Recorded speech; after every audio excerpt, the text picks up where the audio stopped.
Lecture में हमने पढ़ा था किस तरह से दो मैट्रिक्स को जोड़ते हैं, घटाते हैं और गुणा करते हैं। उसी क्रम में आज अपन आगे बढ़ते हैं।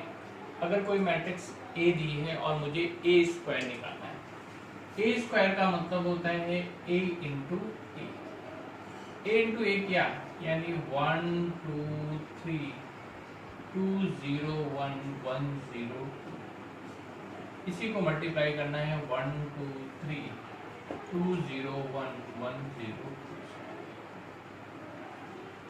1 into 1 1, 2 into 4 3 into 1 3, 1 into 2 2, 2 into 0 0, 3 into 0 0, 1 into 3 3, 2 into 1 2, 3 into 2 6, 2 into 1 2 0 1 4 0 0 6 0 2, 1 0 2 2 0 0 3 0 4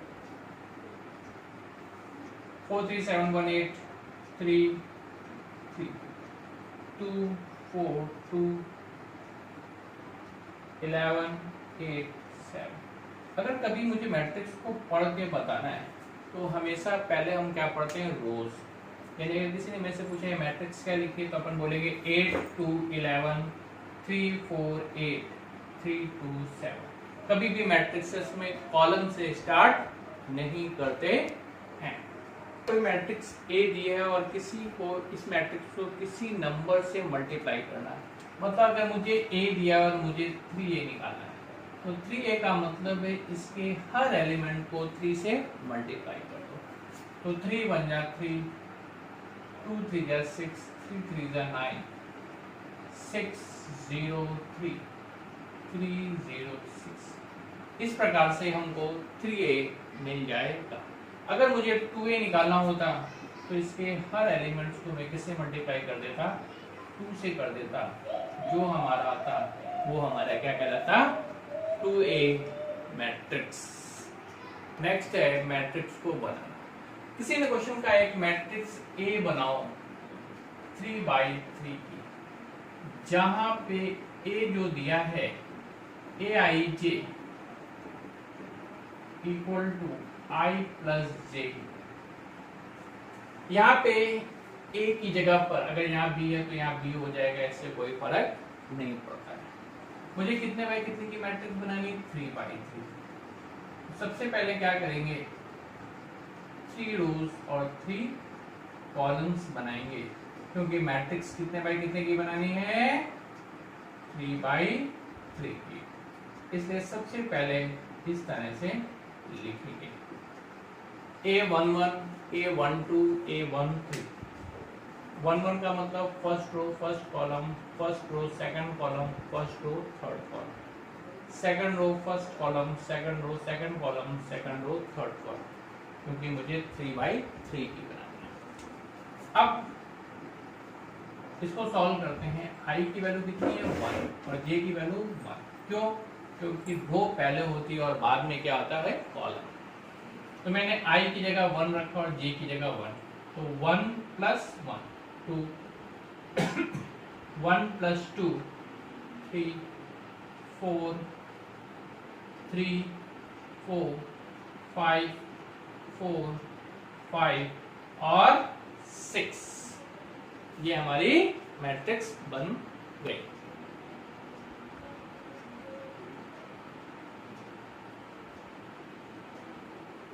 next question है, एक मैट्रिक्स मुझे बनानी है 2 by 3, जिसमें ए आई जे दिया हुआ है 2i minus j upon 3i plus जे।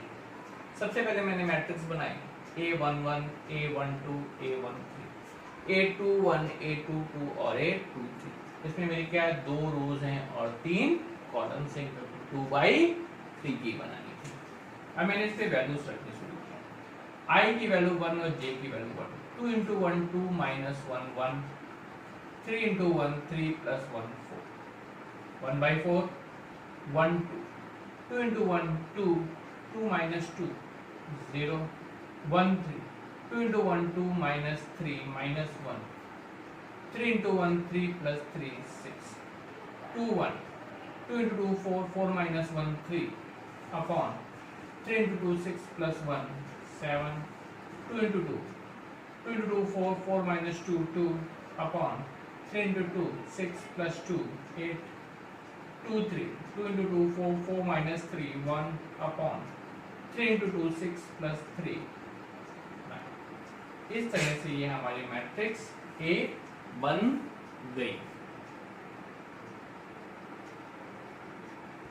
नेक्स्ट टॉपिक है मैट्रिक्स की तुलना करना। यदि एक मैट्रिक्स ए दी है 1 2 3 4 5 6, दूसरी मैट्रिक्स बी दी है x y z t 5 p, और मुझे दिया है a इक्वल टू b, और मेरे से पूछा गया x y z t और p की वैल्यू बताओ। तो क्या करेंगे, 1 2 3 4 5 6 equal to x y z t 5 और p। ये केवल और केवल तभी इक्वल होंगी अगर इसका पहला एलिमेंट इसके बराबर। x की वैल्यू कितनी हो गई, 1, सेकंड एलिमेंट इसके बराबर, थर्ड एलिमेंट इसके बराबर, ये इसके बराबर, ये इसके बराबर और ये इसके। इनमें से अगर कोई एक भी ऐसा एलिमेंट है जो दूसरे के बराबर नहीं है, फॉर एग्जांपल यहाँ 5 लिखा और यहाँ पर 6 लिखा है, देखिए 5 6 के बराबर नहीं होता है तो ये मैट्रिक्स इक्वल नहीं होंगी। ये तभी इक्वल हो सकती है जब यहाँ पर भी 5 आए। इसी तरह से क्वेश्चन पूछ सकते हैं कि वो दो मैट्रिक्स देगा, ए और बी क्या आएगा, दोनों इक्वल हैं, तो X Y Z P theta कुछ भी पूछ सकता है, उसकी वैल्यूज निकाल, दोनों को इक्वेट करेंगे और उसके थ्रू वैल्यूज निकाल देते हैं एक्स वाई जेड की वैल्यूज। हम लोग आते हैं एक्सरसाइज 3.1 में। इसका पहला क्वेश्चन है कि एक मैट्रिक्स है जिसके अंदर 16 अवयव है, कितने हैं, 16। इसकी संभव कोटियां बताओ। तो क्या करना है, सबसे पहले 16 के गुणनखंड देखते हैं। 16 के गुणनखंड क्या होते हैं, 1 2 4 8 और 16, यानी 1 इंटू 16, 2 इंटू 8, 4 इंटू 4, 8 इंटू 2 और 16 इंटू, इसकी ये संभव कोटियां होंगी। सेकंड क्वेश्चन है, एक हमें 4 बाई 4 का इकाई आव्यूह बनाना है। इकाई आव्यूह में कल अपन ने बताया था कि इकाई आव्यूह के अंदर मुख्य विकर्ण के सभी अवयव 1 होते हैं और सारे 0 होते हैं। तो ये हो गया 4 बाई 4 का इकाई आव्यूह। इसमें मुख्य विकर्ण के सारे अवयव क्या हैं, +1, और सारे अवयव क्या हैं, 0। नेक्स्ट क्वेश्चन नंबर 3 है, फाइंड द वैल्यू ऑफ ए। ए का मान बताओ अगर ये दोनों मैट्रिक्सेस क्या हैं, बराबर है। अगर ये मैट्रिक्सेस बराबर, इसका मतलब क्या होना चाहिए, k + 4 किसके बराबर, a के बराबर, 3 3 के बराबर है, -1 के बराबर है, k - 6 - 2 के बराबर। इससे k की वैल्यू कितनी मिली, इस k की वैल्यू को इसमें डाल दो, तो 2 + 4 कितना हो गया, 6, यानी a इक्वल टू कितना आ गया, 6। नेक्स्ट क्वेश्चन है, फोर्थ क्वेश्चन, एक मैट्रिक्स है जिसके अंदर 6 एलिमेंट्स है, 6 एलिमेंट्स हैं। इसकी संभव कोटियां क्या है, 1/6, 2/3, 3/2 और 6/1। ठीक है। क्वेश्चन नंबर 5th और 6th आपको होम असाइनमेंट है, आपको घर पे करना है, तो उसमें मैट्रिक्स बनाना है जो अपन ने जस्ट अभी बताई थी। 7th क्वेश्चन है, अगर ये मैट्रिक्स इस मैट्रिक्स के बराबर है तो a और b की वैल्यू बताओ। यहां से आया a + b = 6 और ab = 8। तो b की वैल्यू क्या होगी 8/8। इस b की वैल्यू को यहाँ पे रख देंगे b प्लस 8/8 इक्वल टू 6। लसअप लिया a square plus 8 equal to 6। इधर लेके आ गए गुणनखंड कर दिए a माइनस 4 और a माइनस 2। a की दो वैल्यूज आई 4 और a इक्वल टू 2। अगर a की वैल्यू 4 है तो b कितना हुआ 2 और a 2 है तो b 4। इस तरह से हमारी a और b की वैल्यूज मिल गए। क्वेश्चन नंबर 8 में आते हैं x, y, z और p की वैल्यूज निकालेंगे। तो 2x इक्वल टू कितना हुआ 4, तो x की वैल्यू कितनी आ गई 2। 3x प्लस वाई कितना आया 5। x की वैल्यू यहाँ पे डाल देंगे तो किसकी वैल्यू मिल जाएगी y की। माइनस एक्स प्लस जेड किसके बराबर आ जाएगा -4 के। x की वैल्यू डाल देंगे तो किसकी मिल जाएगी z की। और 3y माइनस 2 भी किसके बराबर -3।